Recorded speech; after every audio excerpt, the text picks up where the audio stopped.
appraisal in real estate? If you're buying or selling a home, it's a concept you need to understand, even if it's as boring as it sounds.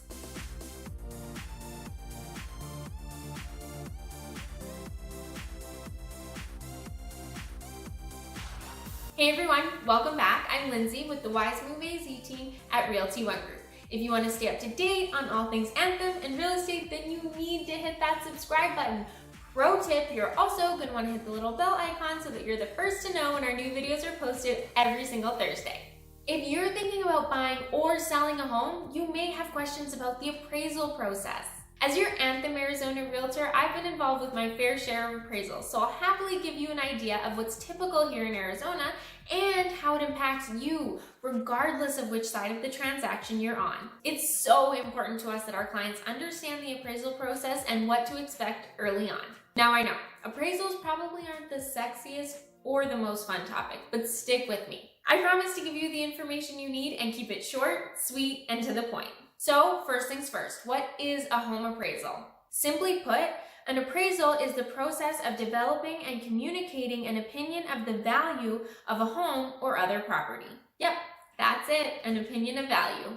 This opinion is given by someone called, ready for it, an appraiser. Okay, you probably could have guessed that. Why do we need appraisals? Typically, we need an appraisal when the buyer is getting a loan to purchase the property. Typically, the appraisal is ordered by the lender, and the goal is to ensure that the value of the home is sufficient to cover the debt.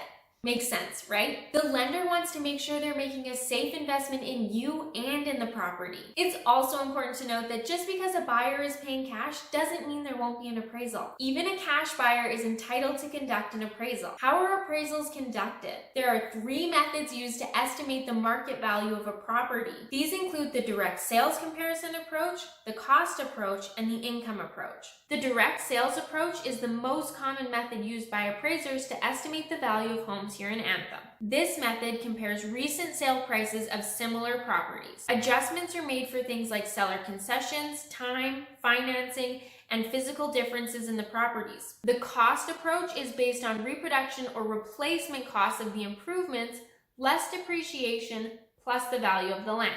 This is typically used for new construction or service properties like churches or post offices. So, unless you're planning to buy a church here in Anthem, you probably don't need to know much more about this method. Lastly, the income approach is commonly used for investment properties like whole apartment buildings, office buildings, and shopping centers. If you're looking into this type of purchase and need help understanding this method of valuation in more detail, let me know and I'll happily connect you with a commercial agent. Okay, enough with the boring stuff. Let's get to the point. How does the appraisal impact you? If you're buying a home, you need to know that if the appraisal doesn't come back at or above the purchase price, it may be difficult, if not impossible, for you to get your loan. The other thing you need to know as a buyer is that you're more than likely going to be paying for the appraisal. You'll be out of pocket the appraisal expense even if it comes in below the purchase price. Your realtor will be able to help give you an idea of whether the appraisal is likely to come back at, above, or below the purchase price by showing you recent comparable sales. That being said, your realtor is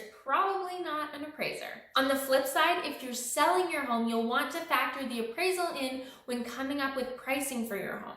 What I mean by this is that you want to ensure that you're pricing your home fairly based on the current market conditions and similar homes that have recently sold in your area. You don't want to go under contract, take your home off the market just to find out that the appraisal doesn't come back at the purchase price. As a seller, if you're worried about the appraisal, work with your realtor to put together a package to justify how you came up with the price of your home. This won't guarantee anything, but it can certainly help.